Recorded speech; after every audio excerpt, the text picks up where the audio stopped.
Quem encontrou? Glória a Deus. Diga, Deus tem uma palavra para você nessa noite. Seja profeta na vida de alguém aí. Diga, o momento que você vive não determina quem você é. Amém? O lugar que você está. Ei, Davi, eu estou no pasto. Exatamente, você está. Existe uma grande diferença entre estar e ser. E talvez a maior diferença não é entre estar e ser, é entre ter e não ter. Porque muitas vezes nós queremos Deus. Está aqui já, né? Eu vi vocês olhando para ali.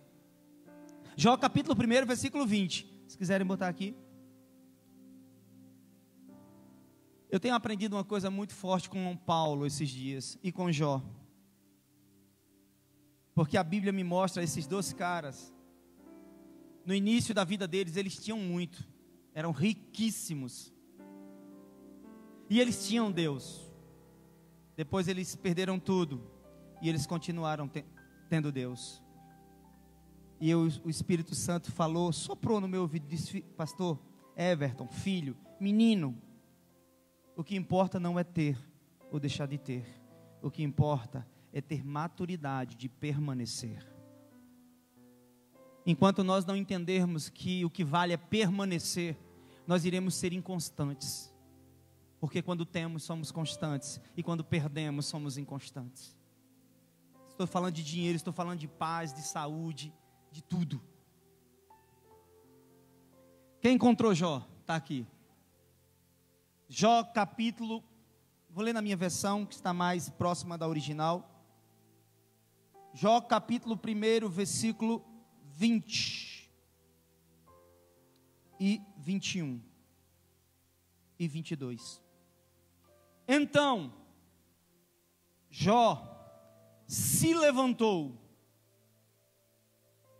rasgou o seu manto, rapou a cabeça e lançou-se em terra e adorou. E disse: nu saí do ventre da minha mãe, e nu voltarei. O Senhor deu, e o Senhor tomou.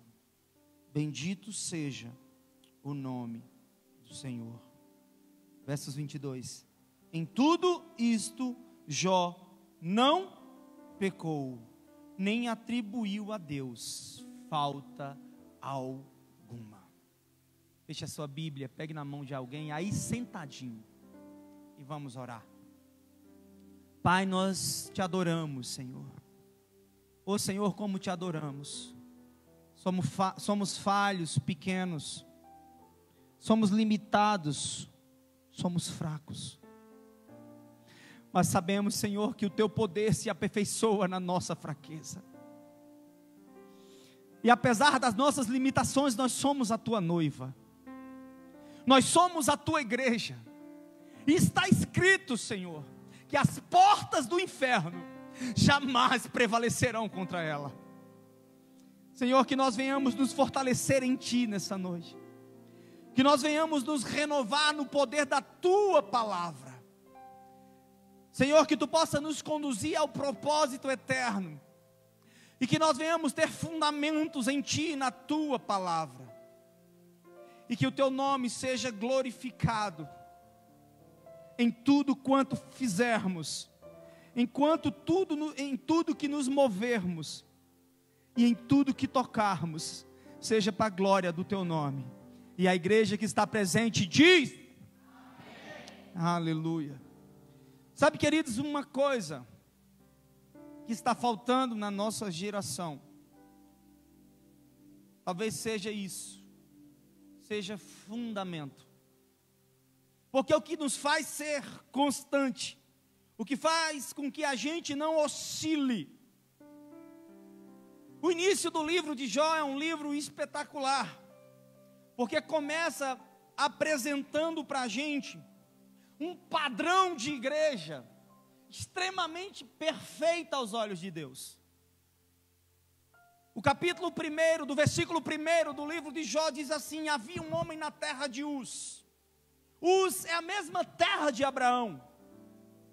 Quando você começa a estudar as regiões da Mesopotâmia, você vê que Ur dos caldeus fica lá na região da Mesopotâmia, e lá ela é chamada de crescente fértil, ou seja, é um lugar de prosperidade, é um lugar onde o clima é agradável, onde o solo é fértil, é um lugar onde todo mundo quer morar, não é um deserto, não é um lugar de crise, não é um lugar de instabilidade climática, é um lugar agradável. Então esse rapaz chamado Jó, ele morava nesse ambiente. Mas o início da Bíblia mostra quem ele era. Quando diz assim, havia um homem na terra de Uz, cujo nome era Jó. E ele era reto, íntegro, temente a Deus e que se desviava do mal. Esse era o padrão. Então Jó está apontando, querido, para um padrão de igreja que impressiona a Deus. Pastor, o senhor está dizendo uma loucura, uma igreja que impressiona a Deus? Sim, porque o próprio Deus brada para Satanás e diz: olha o meu servo Jó, como ele é bom. O próprio Deus elogia um homem aqui na terra. E quando eu começo a imaginar que padrão de igreja aquele homem era, que padrão de comportamento aquele homem tinha, que padrão de santidade aquele homem tinha, para que o próprio Criador dos céus e a terra bradasse em alta voz que ele era bom. O único homem na terra que foi elogiado por Deus. Teve outro menino muito bom, mas Deus não chamou ele de bom. Deus disse que ele tinha o coração segundo o coração de Deus, mas não disse que era bom. Ele disse: o meu coração e o coração do Davi se parecem muito. Agora o único que Deus bradou do céu e disse: ele é bom, foi esse rapaz. E eu aprendo uma coisa profunda com esse padrão de igreja. Antes de eu dizer o que é que eu aprendo, deixa eu falar um dos elogios que a Bíblia diz que ele tinha. Ele era reto. Sabe o que é ser reto, querido? É alguém que não é inconstante. Integridade tem a ver com caráter, mas retidão tem a ver com postura, tem a ver com saber aonde vai, tem a ver com saber suportar as crises do meio do caminho, tem saber com o que entender, o que a Bíblia nos garante. E às vezes a Bíblia nos garante dores, quando ela diz: no mundo tereis aflições. Ela está nos preparando para isso. Mas muitas vezes a gente tem uma agenda, mas na agenda a gente marca o dia do aniversário do filho, o nosso dia, o dia da conferência, o dia do encontro, mas ninguém marca o dia da angústia, ninguém marca o dia da dor, ninguém espera com ansiedade, mas nós devíamos nos preparar para ele. Sabe por quê, queridos? Porque por não nos prepararmos, caímos. Por não nos prepararmos, desistimos. Por não nos prepararmos, sucumbimos, envergonhamos o Evangelho. Jesus nunca disse que não iríamos passar por dores. Pelo contrário, ele diz, concluindo o versículo, ele diz: mas tem de bom ânimo, porque eu venci o mundo. Querido, aquele que venceu o mundo está dentro de você, amém, queridos? Então, se ele venceu e ele está em você, ele te dá garantia para você suportar a crise que você está vivendo. Mas o que nós não podemos andar nem viver é de inconstância. Mas sabe o que é bonito na história de Jó? Jó era um cara extremamente reto, perfeito, temente a Deus, e que não ia brincar. Quando ele via o diabo, ele desviava. Quando ele via o mal, ele desviava.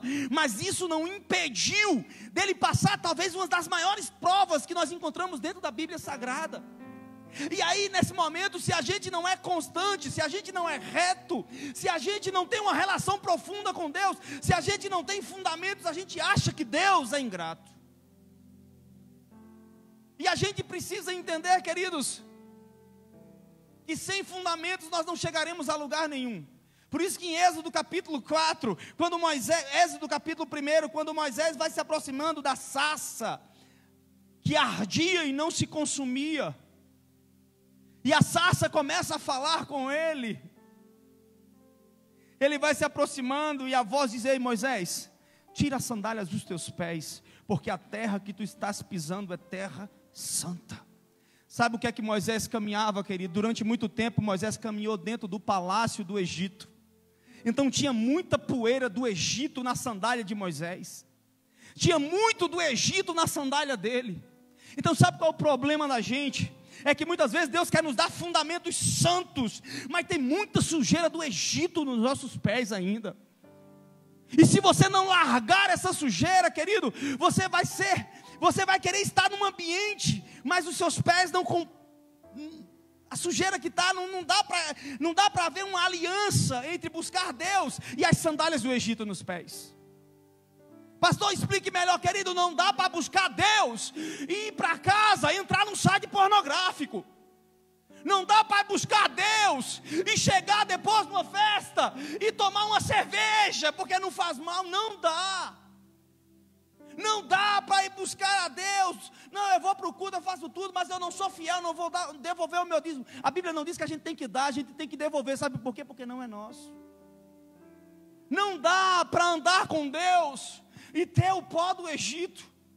Sabe quem era Moisés, queridos? Ele era um príncipe.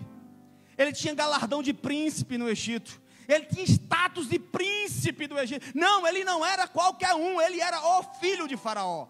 Ou melhor, ele era o filho da filha de Faraó. Ele era alguém amado. Ele matou um egípcio, matou. Mas eu não tenho dúvida que se ele voltasse, ele não iria acontecer nada com ele. Porque ele era o filho de Faraó. Mas ele escolheu tirar as sandálias.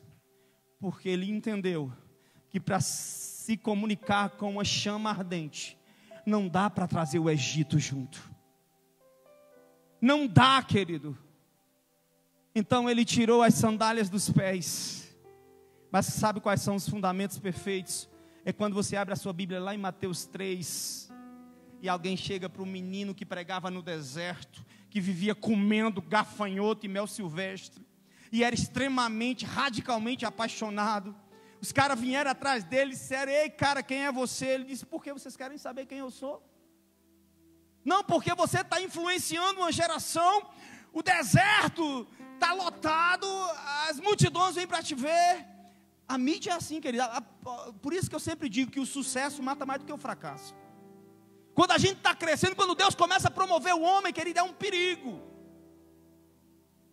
É um perigo, porque a gente acha que é a gente que está fazendo. Mas João definiu bem, ele disse: não, eu não sou ninguém, cara. Perguntaram para ele se ele era o profeta. Ele disse: eu não sou ninguém. Eu sou apenas uma voz. E eu nem sou nenhuma voz. A voz nem minha é. Eu sou a voz do que clama no deserto. Sabe por que Jesus levou a igreja para o deserto? Porque a igreja da cidade estava corrompida, prostituída, cheia de imoralidade. Haviam 2 sumos sacerdotes, era genro e sogro, uma prostituição terrível dentro da igreja, porque na história do cristianismo jamais poderia existir 2 sumos sacerdotes. Mas Anás e Caifás, um genro do outro, um promoveu o outro a sumo sacerdote. Então Deus, para começar a sua igreja santa, Ele pega um menino que nasceu de um clamor de uma mãe estéril, pega ele, tira ele da igreja do pai e diz: vamos para o deserto. E João entendeu que ele não era nada senão uma voz, e nem sequer dele, era a voz de Cristo nele. Por isso que eu te digo uma coisa, querido: quer ser grande, seja menor. Seja o menor. Certa vez alguém chegou para Jesus, disse: quem vai ser o maior? Ele disse: quem quiser servir a todos. Quem vai ser o primeiro? Aquele que tiver disposição de servir. O reino, querido, é totalmente ao inverso. Aí João continuou falando isso: olha, Aí disseram: mas com que autoridade você batiza? Ele disse: eu batizo para que você crie vergonha na cara. Eu batizo para o arrependimento, sua víbora, sua cobra. Aí o rei, a Herodes passando, a Agripa passando, e ele diz: ei, adúltero. Chamava o rei de adúltero. Chamava Herodes de adúltero. Não tinha medo, não tinha papo na língua, homem de Deus. Aí disse: você batiza para o arrependimento? Ele disse: eu sim, mas virá um após mim, que batizará com o Espírito Santo e com fogo. E eu não sou digno, olha o fundamento. E eu não sou digno nem de desatar as sandálias dos pés dele. Sabe por quê? Porque as sandálias do pé de Jesus são os fundamentos perfeitos. Querido, quer aprender a andar em santidade? Largue a sandália do Egito e se revista com as sandálias de Cristo e ande em santidade. Obrigado pelo seu amém tão empolgado. Aleluia, vamos para o texto. A mensagem quando incomoda é difícil sair um amém. Mas sabe de uma coisa, querida? Eita, mas eu tento trazer uma mensagem legal, mas Deus toda hora quebra. Não, você vai levar essa. Está com a sua Bíblia aberta, querido? Glória a Deus. Eu vou dizer uma coisa para você, não adianta ouvir a palavra e não responder nada a ela. Apóstolo Mahatma diz uma frase, ele disse esses dias uma frase, eu disse, eu não vou escutar mais esse homem, misericórdia. Ele disse só essa frase, ele começou a pregar, estava ouvindo um texto dele, ele disse assim, tudo aquilo que você escuta do altar, você passa a ser responsável por aquilo que você escuta, e você vai prestar contas diante de Deus, por tudo aquilo que você escutou. Aí eu já parei a mensagem, sabe uma coisa, depois eu escuto o resto da mensagem. Vai que tem coisas ainda que eu preciso. Querido, discute uma coisa, é para rir, para chorar. Tudo que nós escutamos da plataforma, nós seremos responsáveis por ela, para prestarmos contas diante de Deus. O texto que nós lemos retrata um Jó vivendo o pior momento da vida dele. E eu já te falei que Jó é um padrão de igreja que impressiona o céu. Então, se Jó impressiona o céu, e mesmo assim o céu submete ele a provas quase que insuportáveis, por que nós reclamamos quando Deus nos submete a provas, quando Deus nos coloca em situações? Queridos, entendam uma coisa, tudo aquilo que acontece na vida de um homem de Deus, ou é amando de Deus, ou é com a permissão dele. E Deus só prova aqueles a quem Deus quer aprovar.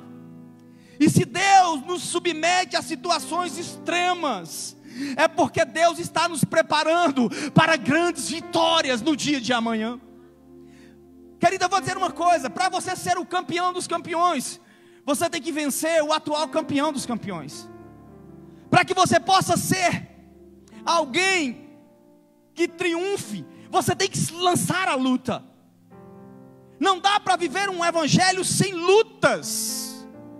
Não existe um evangelho sem cruz. Mas existe um evangelho, quando vivido ele na raiz, existe um evangelho marcado por lutas, mas fundado em vitórias. Sabe por quê? Porque é Deus que luta conosco. Quando Deus está conosco, queridos, 1000 cai de um lado e 10.000 cai de outro. Aí às vezes eu me perguntava, Senhor, por que caiu 11.000 e só ficou um? Aí um dia o Espírito Santo me disse, não tem a ver com os que caíram, tem a ver com aquele que sustenta. Sabe qual é o problema dos 11.000, queridos? É porque talvez se achavam fortes demais e preparados para a batalha. Mas quando a gente chega no campo de batalha e a gente entrega a vitória, ou melhor, entrega a batalha a Deus, essa é a chave da vitória. Sabe por que Davi venceu Golias? Porque quando Golias se arma para ele, Golias era um homem de 3,40 metros, quase da altura dessa parede, talvez, 3,40 de altura. Ele era um monstro como ser humano. E quando ele parte para cima do pequenino Davi, ele diz, Davi olha para ele, ele vindo na direção dele, Davi olha para ele e diz, você vem contra mim com lanças, espadas e escudos. E ele começou, porém eu vou contra você no nome do Senhor dos Exércitos. Ei, querido, o problema é no nome de quem você vai enfrentar o seu problema. Se você for na sua habilidade, vai cair. Se você for na força do seu braço, vai se arrebentar. Agora, se você for na força do Senhor dos Exércitos, ainda que você seja o menor, o maior vai cair. Porque quem vai derrubar não vai ser você. E só para concluir a história de Davi, quando você derrubar o gigante, por favor, corte a cabeça. Porque caído não é sinal de morto. Tem coisas que a gente tem que ir lá e pegar a espada e cortar a cabeça. Aí quando você levantar a cabeça, a gente desvencia o problema. Pastor, o que é que o senhor está falando? Dizer, querido, se você tem um problema químico, fui viciado a vida inteira. Ah, não, eu estou só fumando cigarro. Corta a cabeça, cara. Bebi cachaça a vida inteira, agora só estou tomando vinho. Corte a cabeça, meu irmão. Fui prostituta a vida inteira. Não, mas agora eu só olho de vez em quando. Corte a cabeça. Corte a cabeça. Deixa eu começar aqui. Então Jó se levantou. Querido, a pancada foi tão grande em Jó que ele se prostrou. A Bíblia diz que Jó era um cara tão perfeito. Os filhos dele eram meia boca. Não conseguiram o padrão de santidade de Jó. Jó oferecia sacrifício pelos pecados dos filhos. A Bíblia diz que Jó oferecia holocausto pelos erros dos filhos. Jó era um pai que simbolizava aquele que traz a cobertura sobre os filhos. Ele era um pai espiritual, não só era um pai que dava comida. Porque pai que dá comida até o governo é. Porque ele dá um bolsa esmola. Certo? Então pai não é o que dá comida não, cara. Pai é o que dá direção espiritual ao filho. É o que ora com ele, mostra para ele o caminho. Então a gente precisa melhorar nisso. Comida até um estranho dá. Você bate na porta, né? Tem gente que não dá, que é veneno puro. Mas tem muita gente que dá. Então paternidade vai muito além do que dar comida. E a Bíblia diz que um dia os 10 filhos de Jó, no mesmo dia, os 10 filhos de Jó morreram. No mesmo dia, todo o patrimônio de Jó é tomado. No mesmo dia, ele é acometido por uma enfermidade incurável. E o único companheiro que aliviava a vida de Jó era um caco de telha. Porque quando ele coçava a lepra que comia a sua carne, em alguns segundos, aquele caco de telha trazia um alívio às suas coceiras. Às vezes eu viajo tanto que eu comparo o caco de telha ao Espírito Santo, que foi o único companheiro de Jó nas trevas, o único que não virou as costas. Agora o Espírito Santo não estava nessa época ainda, mas era o único companheiro da vida daquele rapaz, era um caco de telha. Ele estava vivendo um momento mais sombrio na vida de alguém. Eu enterrei um filho, eu sei o quanto é difícil perder um filho. Eu sei o quanto dói enterrar um filho. Porque você enterra as suas expectativas, as suas esperanças, os seus sonhos, os seus projetos. A hora que dá, na hora que ele está entrando ali naquele mausoléu, no cemitério, dá vontade de você entrar junto. A dor é insuportável. E eu fico potencializando a dor desse homem em enterrar os 10 filhos. Em uma única manhã, ele tem que pegar na alça de 10 caixões. E talvez o seu primogênito fosse aquele filho mais amado, mais querido, era o que ia receber a bênção, era o que era o sucessor, era aquele mais amigo dele. Talvez quando ele pega na alça do caixão no filho mais velho, aquela dor acomete a alma dele. Talvez alguém teve que ajudá-lo ali, porque tinham 10 caixões para ele enterrar. E sabe qual é o problema da nossa geração? Que a gente é insensível e a gente não consegue sentir a dor, porque não é em nós. Mas a gente precisa entender e sentir um pouco da dor desses homens da Bíblia. O que é enterrar 10 filhos? A mulher de Jó, querido, ela é um padrão de igreja que mostra uma inconstância emocional. Que quando as coisas estão bem, ela consegue estar constante, mas quando ela está em crise, ela desiste. Ela chega para Jó e manda Jó amaldiçoar a Deus.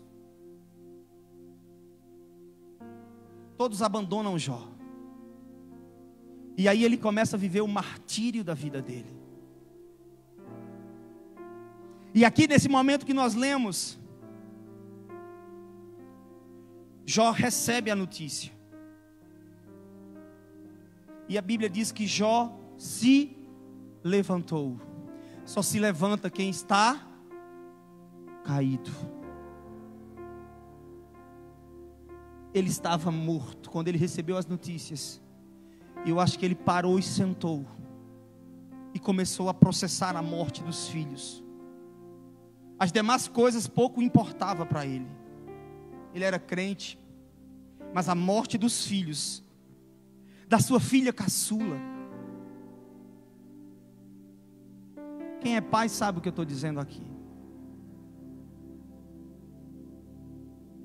Mas a minha Bíblia diz que ele se levantou. Depois de receber o choque da notícia, ele se levantou. Sabe por que ele se levantou, querido? Porque Deus não fala com homens caídos. Porque para ele se relacionar com Deus, ele sabia que ele tinha que se levantar. A Bíblia diz que no livro de Ezequiel, no capítulo 2, versos 3, Ezequiel recebe uma pancada que ele cai.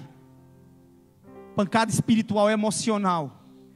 E Deus brada do céu e disse: Ezequiel, ponte de pé e eu falarei contigo. Ei, querido, Deus só fala com o homem quando ele decide se levantar. Sabe por quê? Porque quando o homem está caído, ele está refém da situação. Mas quando ele se levanta, ele começa a tomar uma postura diferente. Então, para que Deus possa falar com o homem, ele tem que tomar uma postura diferente. Se você se render às crises que você está vivendo, Deus não vai se levantar em seu favor. Se você se curvar, se você se trancar no seu quarto e achar que não tem mais saída, Deus não vai poder fazer nada por você. Mas se você se levantar da situação que você está vivendo, prepare-se, porque Deus vai começar a falar com você. Mas para que isso possa acontecer, fique em pé, por favor. Não fique em pé não agora. Levante-se, por favor. Deixe de viver uma vida inteira lamentando pela situação. Porque passar por dias maus, todos nós passamos. Passar por perdas, todos nós passamos.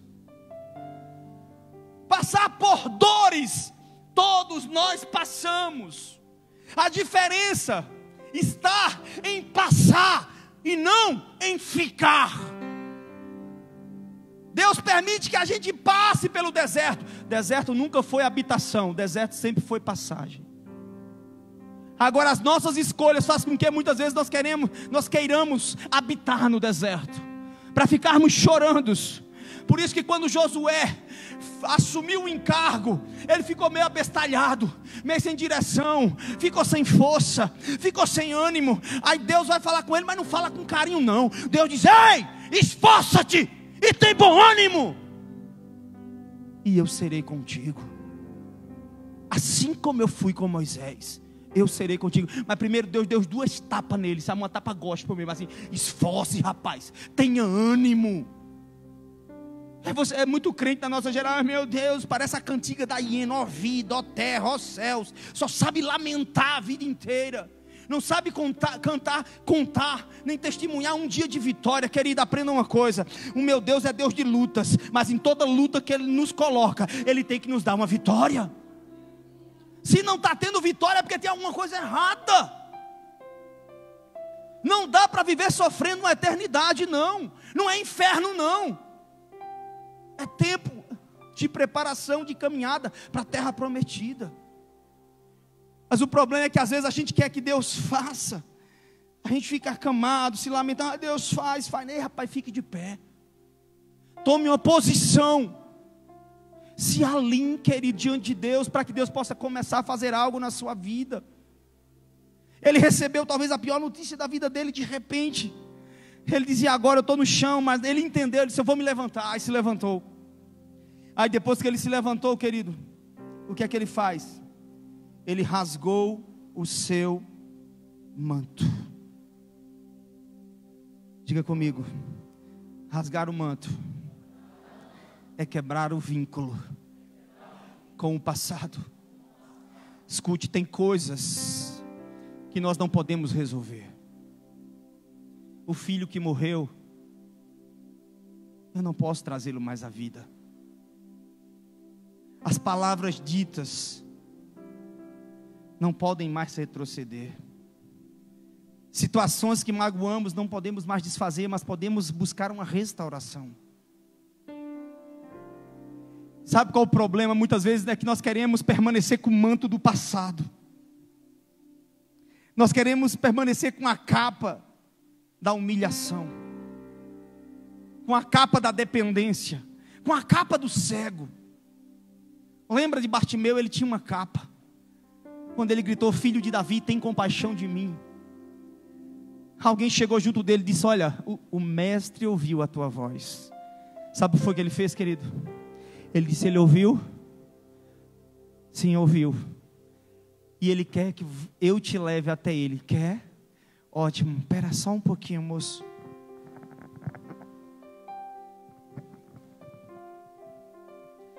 Ele pega a capa, joga no chão, porque aquela capa era uma legalidade que Roma dava a ele, para que ele dependesse de esmolas. Ele podia pedir esmola se ele tivesse a capa, mas ele nos dá uma grande verdade quando ele larga a capa. Ele diz assim: olha, Roma, a partir de agora o mestre ouviu a minha voz. Eu não vou depender mais de Roma para esmola. Eu vou depender dele. Eu vou estar face a face com ele. Eu vou falar com ele. Ele ouviu a minha voz. Não é mais Roma que vai governar a minha vida. Agora é ele que vai governar a minha vida. Sabe qual é o problema, querido? É que muitas vezes Deus está falando, mas a gente não quer largar a capa. A gente quer viver com a capa, na dependência da capa. Ei, talvez Deus está dizendo para alguém aqui: é tempo de largar a capa e encontrar-se com Jesus. É tempo de viver um tempo mais intenso e mais profundo com Ele. Então levante e rasgue essa capa em nome de Jesus. E vá viver aquilo que Deus um dia determinou que você vivesse. Ou você vai passar a vida inteira esquentando uma porcaria de um banco de uma igreja. E um dia vai chegar diante dele e vai dizer: Senhor, eu não fiz nada. Ei, querido, levante-se, rasgue a capa. Então Jó se levantou, rasgou o manto e rapou a cabeça. Diga: rapar a cabeça é sinal de humilhação e de reverência. Querido, o melhor caminho de se aproximar de Deus é em humilhação. Sabe por quê? Porque certa vez ele diz, Tiago escreve aí: humilhai-vos perante a potente mão de Deus, para que Ele no seu tempo determinado vos exalte. Sabe qual é o problema, querido? É que muitas vezes nós queremos nos humilhar diante dos homens, buscando exaltação de homens. Querido, aprenda com Jó. Se tem alguém para você se dobrar, se dobre diante de Deus, não diante de homens. Se tem alguém para você bajular, que seja Deus e não a homens. Se tem alguém para você externar o seu amor, que seja Deus em primeiro lugar. Então Jó se levantou, rasgou o manto, rapou a cabeça e lançou-se em terra e adorou. Meu amigo Samuel Mariano diz uma frase bem bonita. Ele diz: é tempo de tirar o pó da cara e botar a cara no... Dois sabem, vou dizer de novo. É tempo de tirar o pó da cara e botar a cara no... Sabe qual é o problema da nossa geração? A nossa geração não ora. A nossa geração não ora. Vou dizer de novo, a nossa geração não tem o hábito de botar a cara no pó. A nossa geração quer ver as proezas, mas não quer pagar o preço para elas. A nossa geração precisa mergulhar, querido. Mas entenda uma coisa, quando fala de mergulho, eu lembro de Ezequiel. O mergulho, o homem que media as águas, está falando sobre níveis de profundidade e uma direção a ser seguida. Muitas vezes nós queremos seguir a nossa própria direção. Muitas vezes nós queremos seguir o nosso próprio entendimento. E eu tenho aprendido na vida com Deus, sabe, queridos, que não sou eu nem você, é a palavra. A única verdade absoluta é a palavra. Eu não quero saber se o mundo vai me criticar porque eu quero viver a palavra. Eu não estou nem aí com o mundo, cara. O que eu amo são as almas que estão lá. E mesmo assim a gente ama, porque elas precisam, não é porque elas merecem não. Que talvez quase ninguém vai merecer o nosso amor. Mas nós amamos, não por merecimento, nós amamos por necessidade, querido. Jesus amava porque nós precisávamos do amor de Jesus, mas nós não fizemos por merecer jamais o amor dele, porque vivíamos atolados no pecado. Mas sabe o que é interessante? A história de Jó começa com ele caído, mas o versículo 20 termina com ele no chão de novo. Mas é diferente quando você está caindo porque o mundo te derrubou, e quando você decide se prostrar porque você encontrou um Deus que é maior do que o problema do mundo. Jó se prostrou, e no final do versos 20 a Bíblia diz que ele adorou. E eu começo a te perguntar uma coisa agora, eu vou começar a terminar a introdução agora. Como é que se adora com 10 filhos mortos dentro de casa? Me responda. Como é que eu tenho alegria para adorar, Elvis, se eu tenho 10 filhos mortos dentro da minha casa? Como é que eu tenho disposição para adorar se eu estou com 10 filhos mortos dentro de casa?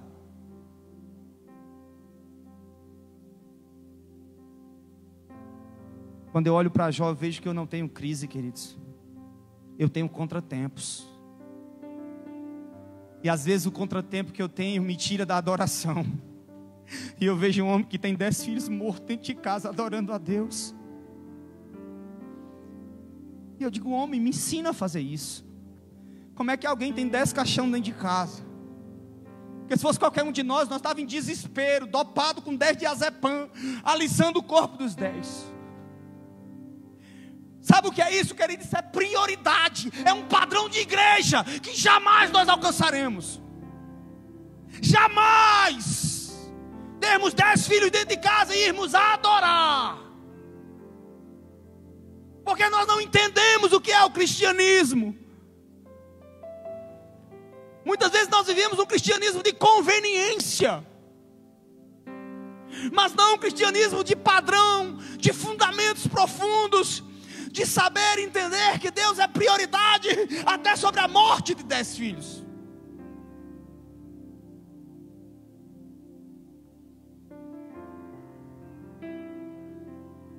Quando ele termina de adorar, ele diz uma das mais lindas frases da Bíblia Sagrada, que todo crente sabe, mas não sabe o porquê.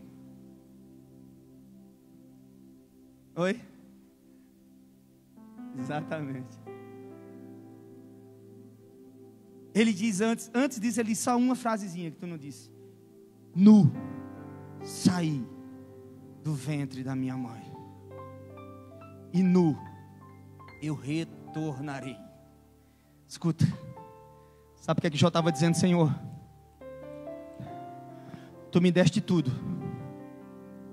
tu tiraste tudo, eu estou pronto para nascer de novo em ti, Senhor. Sabe quantos poderiam dizer isso? Só Jó, cara. O voltar para o ventre é dizer, eu estou pronto para nascer de novo. Eu estou pronto para passar por um processo de gestação mais 9 meses. Eu estou pronto para ser um bebê novamente. Eu estou pronto para aprender contigo novamente. Eu estou pronto para suportar isso. Está com a Bíblia aberta, queridos? Eu só vou abrir um versículo. Abre lá em Jó 27:3. Bota aqui, por favor. Jó 27:3. Para você entender quem é Jó. Jó 27:3. Coloca aqui rapidamente. Tá não? Beleza.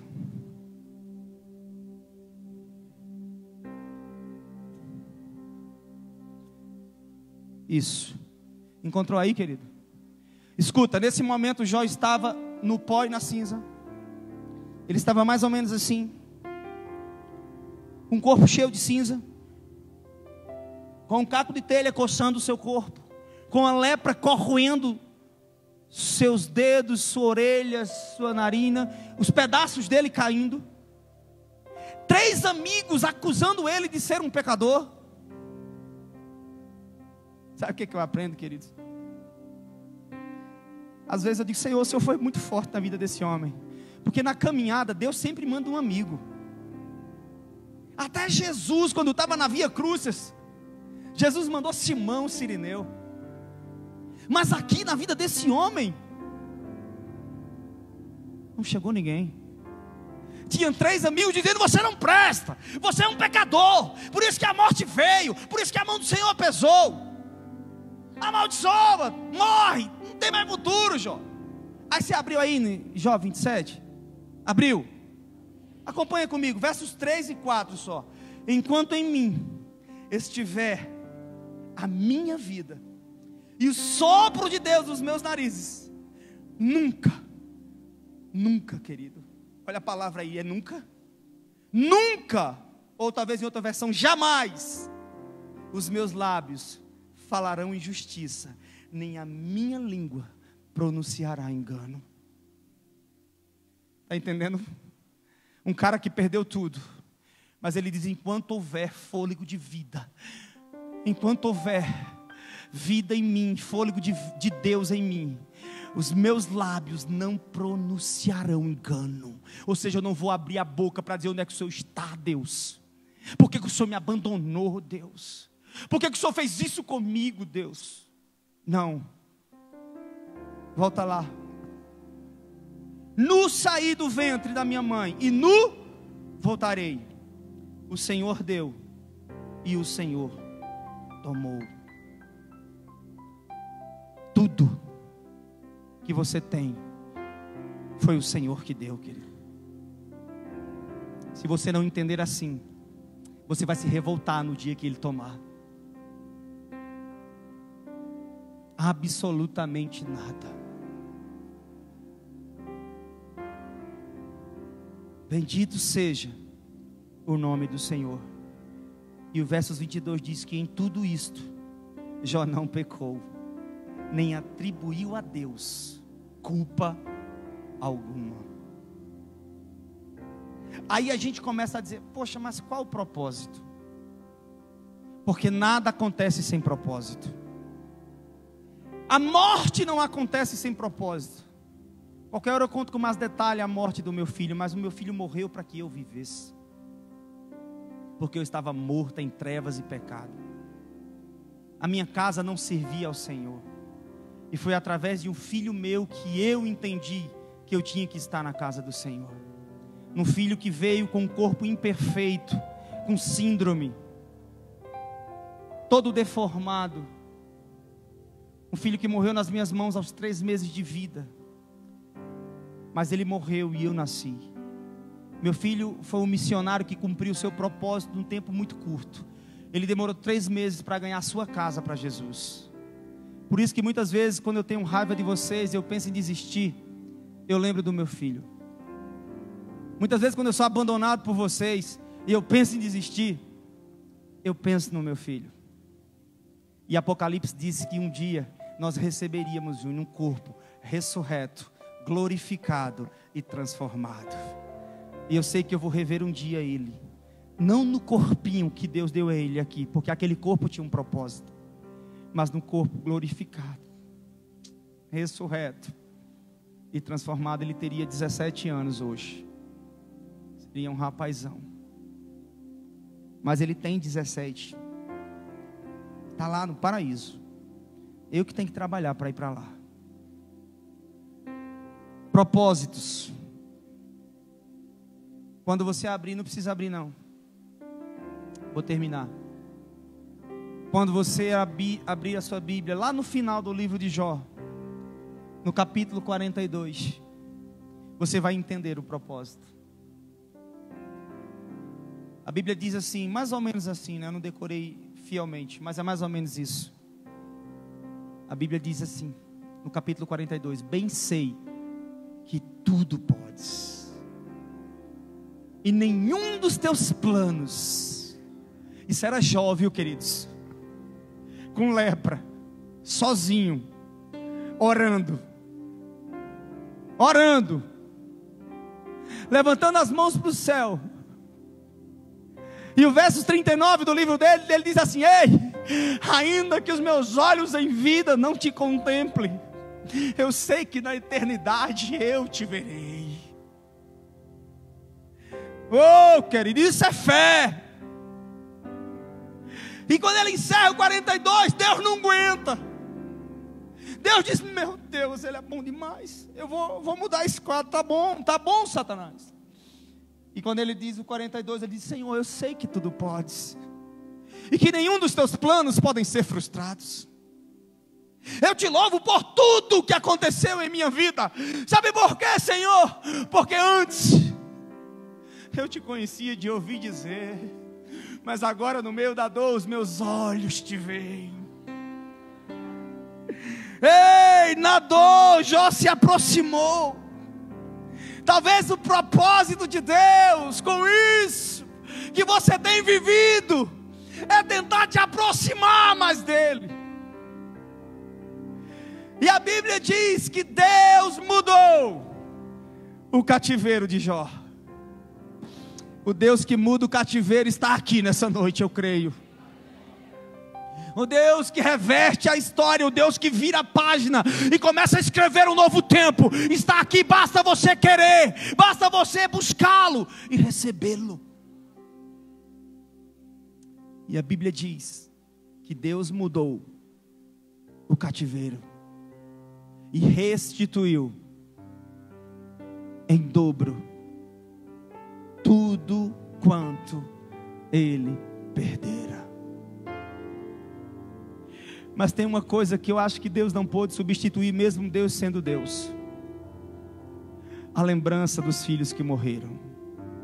Deus deu 20 filhos a ele, deu o dobro em terras, gado, carneiros, camelos, mas a lembrança dos filhos permanece. Mas eu quero que você entenda uma coisa: Deus continua restituindo, mas tudo tem a ver com a sua atitude, tudo tem a ver com o seu comportamento, com a sua reação diante das crises. Que você possa responder aos céus na maneira que o céu espera. Feche os seus olhos, curva a sua cabeça, aí sentado mesmo.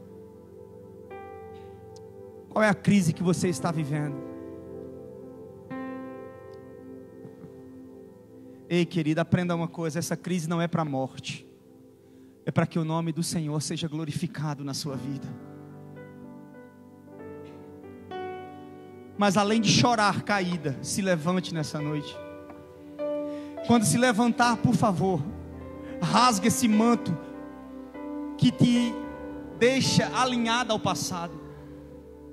Quando rasgar esse manto, te humilha mesmo diante dele, rasga as vestes, rapa a cabeça. Depois que se levantar, depois que rasgar o vínculo, depois que se humilhar, lança-te aos pés dele e começa a adorá-lo. E não pronuncia engano. porque as tuas palavras determinarão o teu futuro.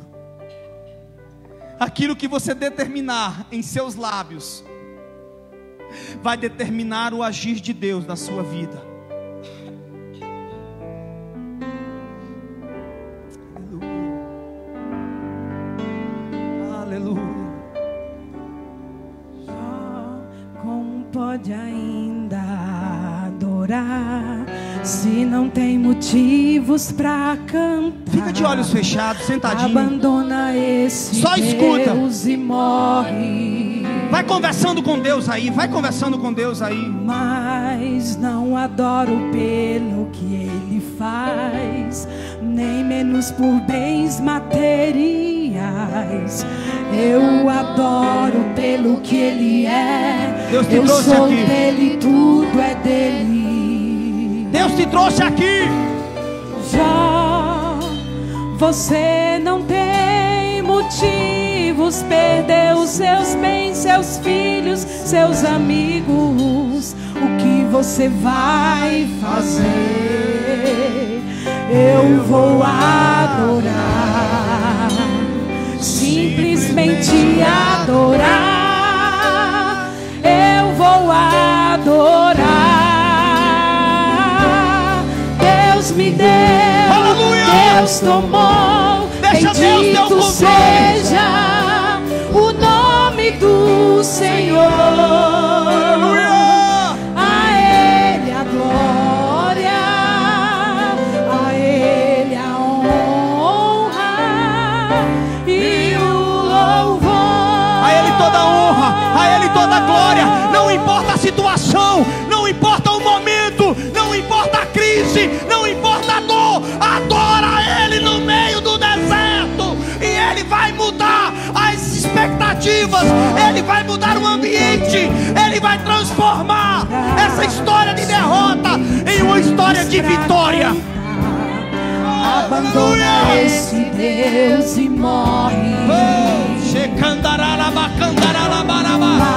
Mas não adoro o que Aleluia! Ele faz, nem menos por bens materiais. Fica de pé, eu querido. adoro pelo Fique que de pé, Ele fique de pé, fique de é. pé. Eu sou dele, tudo é dele. Continua adorando. Jó, você não tem motivos, perdeu seus bens, seus filhos, seus amigos. O que você vai fazer? Deixa Deus te pegar pelo Eu colo vou hoje. adorar. Deixa Deus te pegar nos braços hoje. Simplesmente adorar. Eu vou adorar. Adora, adora, adora, Deus me deu, adora, Deus adora, tomou. adora, Bendito adora. seja o nome do Senhor. Adora. A Ele a glória, a Ele a honra e o louvor. A Ele a glória. Você vai adorando e Deus vai mudando o cativeiro. Você vai adorando e Deus vai abrindo a porta. A Ele a glória, a Ele a glória. Adora no meio da depressão. Adora no meio da ansiedade. Adora no meio da dor. Adora. A Ele a glória, a Ele merece toda a glória. A Ele a glória, pra sempre. Amém, amém. Deus me deu, Deus tomou. Bendito seja o nome do Senhor. A Ele a glória, a Ele a honra e o louvor. Deus me deu, Deus tomou. Bendito seja o nome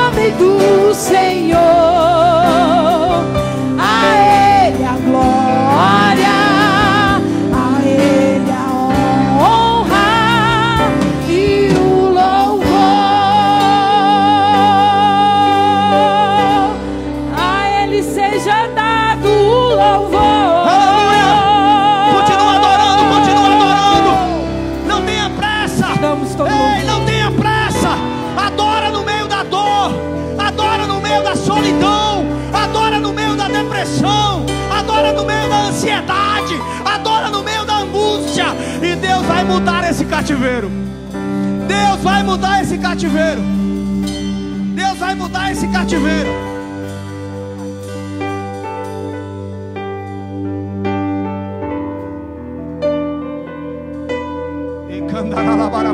Vai orando, pega na mão de uma pessoa. Vai, pega na mão só de uma pessoa, só de uma pessoa. Ou no máximo duas. Diga, vamos orar juntos. Chama ela para orar, chama ela para orar aqui agora. Nós estamos no santuário de Deus. Apesar das decepções, eu te chamei. Eu te chamei, Senhor. Eu te chamei. Chama Ele nessa noite. Apesar do passado, vai orando com alguém aí, vai cantando, vai orando, vai adorando. Das desilusões, eu te chamei. Chama Ele no meio das desilusões. Eu te chamei. Deixa eu te usar para curar. Deixa eu te usar para salvar. Enquanto eu te uso, eu cuido de tudo que te faz chorar. Deixa Deus cuidar de tudo. Deixa te pesar para as feridas, apesar das decepções, eu te chamei. Declare, declare, declare. Eu te chamei. Apesar do passado, adora Ele, adora Ele. Apesar das desilusões, eu te chamei. Chama Ele. Eu te chamei. Chama Ele. E Ele virá. Deixa eu te usar para curar. Deixa eu te usar para salvar. Eu te uso, eu cuido de tudo que te faz chorar. Deixa eu te usar para curar. Deixa eu te usar para salvar. Enquanto eu te uso, eu cuido de tudo que te faz chorar. Deixa Deus pegar você por dentro nessa noite. Deixa Deus mostrar o valor que você tem. Ele não te esqueceu da cinza e do pó. Ele não te abandonou na depressão. Ele não virou as costas para você na angústia. É apenas um tempo. Vai passar. Vai passar.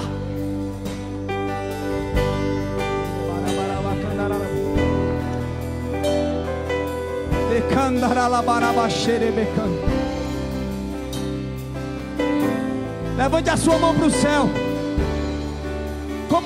Como Jó levantou, levante a sua mão mais alto que você puder. Para curar, deixa eu te usar para salvar. Enquanto eu te cuido, eu cuido de tudo que te faz chorar. Isso, levante a sua mão, diga: Senhor, eu estou aqui, Senhor, para curar. Eu quero ser melhor, Senhor. Deixa eu te usar o Senhor é o Senhor do amor. Eu te conhecia de ouvir dizer, eu cuido, mas agora os meus lábios, os meus olhos, o meu coração te vê.